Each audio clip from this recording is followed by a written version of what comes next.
Went to an event with another brother for the remembrance of Brother Malcolm when another brother walked up to both of us and asked us both if we knew what the philosophy of existentialism was. If we knew what the philosophy of existentialism meant. We both shrugged our shoulders, waiting for him to explain what it meant, but he never did. I believe that was a feather in his cap. His main objective was to hear that we both said no to his question. Remember when you were growing up, there was always a character that would go into a teaching moment and inject a big long word into their rap and suddenly stop in mid-air to ask you if you knew what the word meant, and when you replied that you didn't know the meaning of the word, you could see the look of satisfaction on their face. Seems like their whole goal is to have one up on you all the time. What's the purpose of learning a new word and using it on someone you suspect doesn't know the meaning of the word? Didn't they learn from Malcolm to make it plain? Why are you always looking for a I got you moment? I got you moment. I got you moment. Don't get me wrong, we should all seek knowledge from the cradle to the grave to broaden our scope and develop our minds. But when someone is always going out of their way to be the smartest one in the room, to put others down, you better beware. And to add injury to insult, this person went on to brag about how they are also studying Buddhism, which teaches how to deal with suffering in your life, as if what Brother Malcolm was teaching us about suffering wasn't enough. Your enemy doesn't give a shit if you are a word craftsman or not. They are still going to oppress you. Studying foreign philosophies and religions that are not applicable to our people's condition will never save us. Get the hell out of here.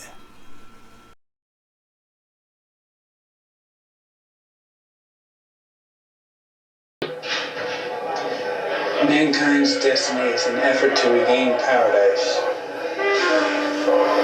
But in between, man is at war with himself.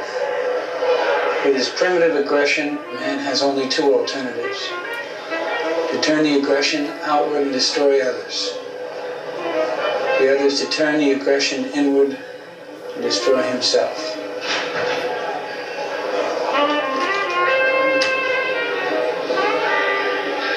Yeah, Richie.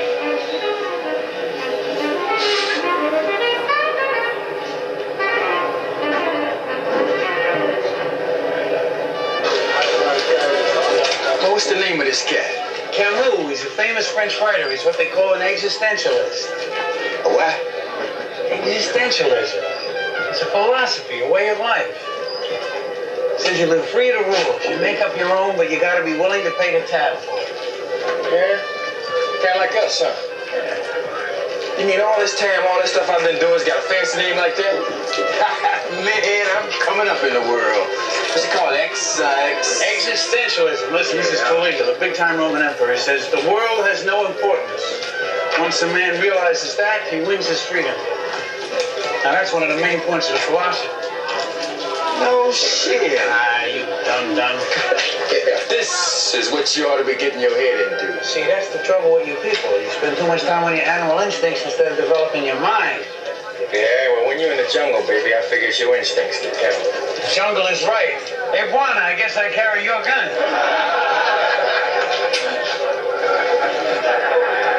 If anybody wants haircuts, now's the time for C-Block. Hey, you better go. You're already looking like some mama. Don't talk, hippie. Okay, that's me, the Italian hippie.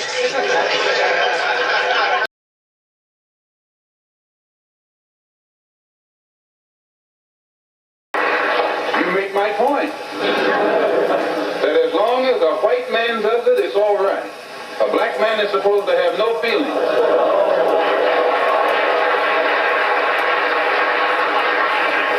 But when a black man strikes back, he's an extremist. He's supposed to sit passively and have no feelings, be nonviolent, and love his enemy. No matter what kind of attack, be it verbal or otherwise, he's supposed to take it.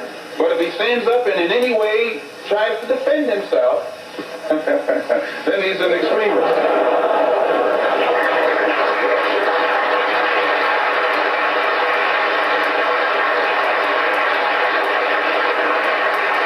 No, I think that the speaker who preceded me is getting exactly what he asked for.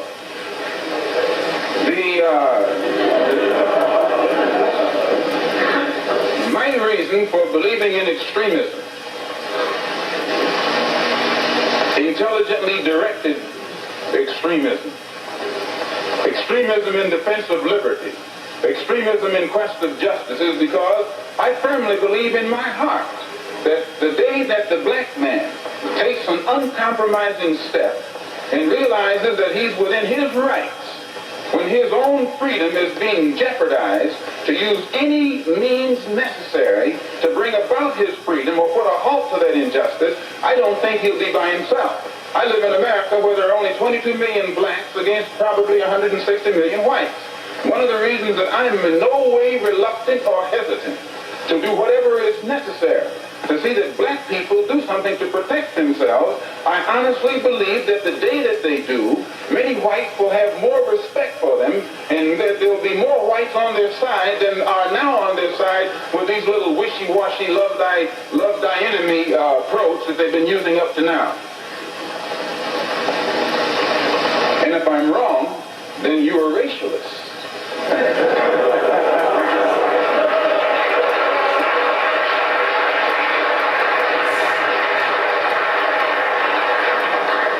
As I said earlier, in my conclusion, I'm a Muslim. I believe in the religion of Islam.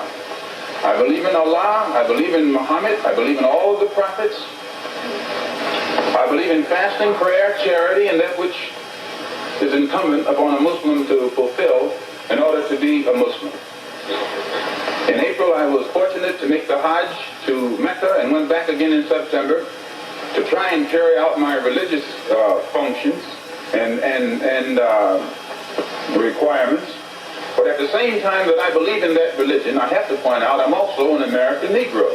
And I live in a society whose social system is based upon the castration of the black man, whose political system is based on castration of the black man, and whose economy is based upon the castration of the black man. A society which in 1964 has more subtle, deceptive, deceitful methods to make the rest of the world think that it's cleaning up its house, while at the same time the same things are happening to us in 1964 that happened in 1954, 1924, and in 1984. They came up with what they call a civil rights bill in 1964, supposedly to solve our problem, and after the bill was signed, 3 civil rights workers were murdered in cold blood.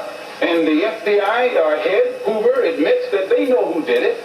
They've known ever since it happened, and they've done nothing about it. Civil rights bill down the drain. No matter how many bills pass, black people in that country, where I'm from, still our lives are not worth 2 cents. And the government has shown its inability, or either its unwillingness, to do whatever is necessary to protect life and property where the black American is concerned. So my contention is that whenever a people come to the conclusion that the government which they have supported proves itself unwilling or proves itself unable to protect our lives and protect our property because we have the wrong color skin. We are not human beings unless we ourselves band together and do whatever, however, whenever is necessary to see that our lives and our property is protected. And I doubt that any person in here would refuse to do the same thing were he in the same position, or I should say were he in the same condition.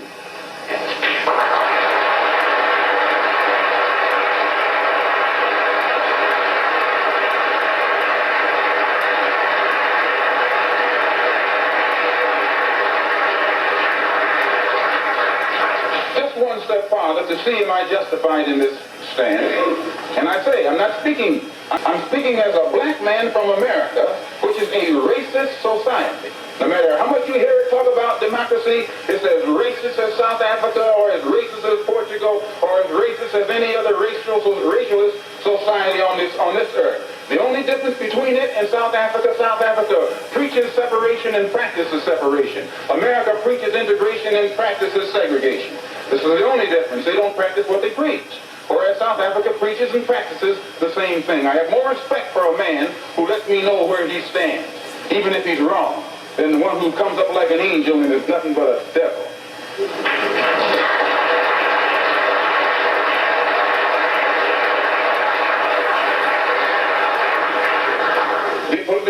The system of government that America has consists of committees. There are 16 senatorial committees that govern the country and 20 congressional committees.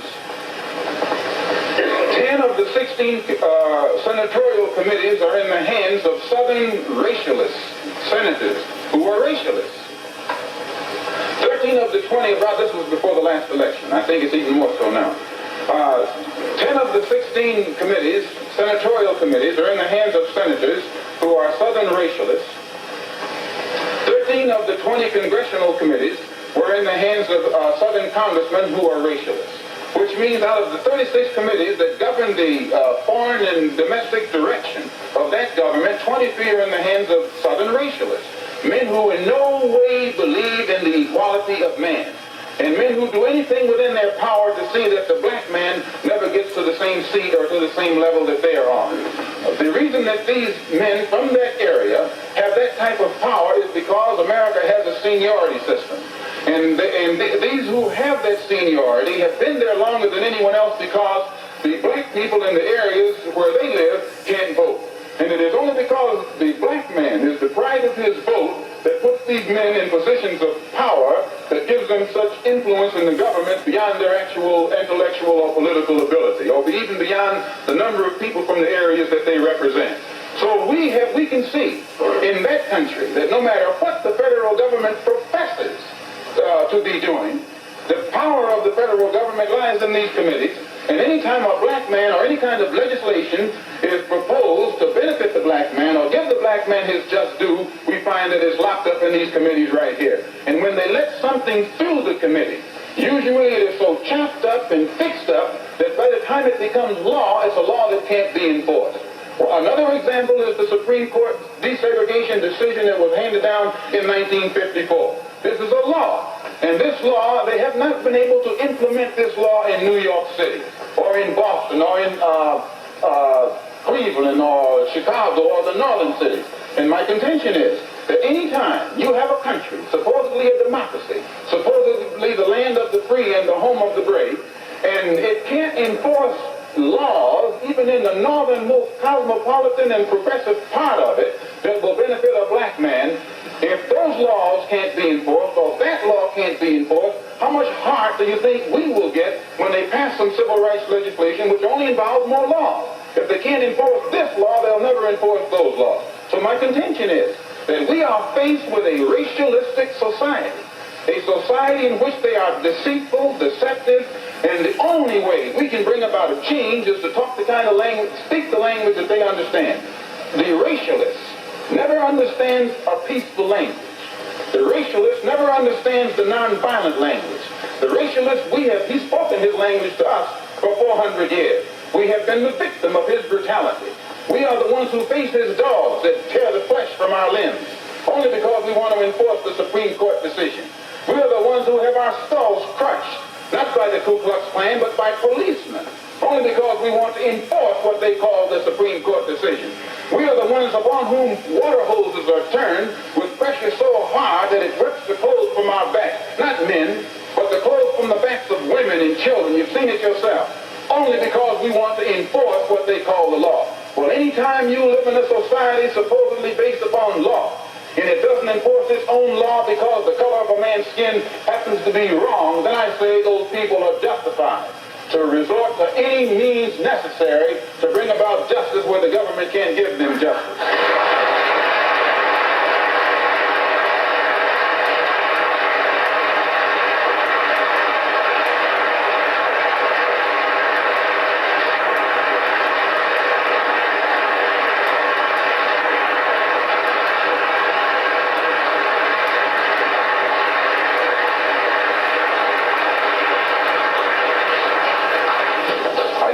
In any form of unjustified extremism. But I believe that when a man is exercising extremism, a human being is exercising extremism in defense of liberty for human beings, it's no vice. And when one is moderate in the pursuit of justice for human beings, I say he's a sinner. And I might add in my conclusion, in fact, America is one of the best examples when you read its history about extremism. Old Patrick Henry said liberty or death. That's extreme. Very extreme.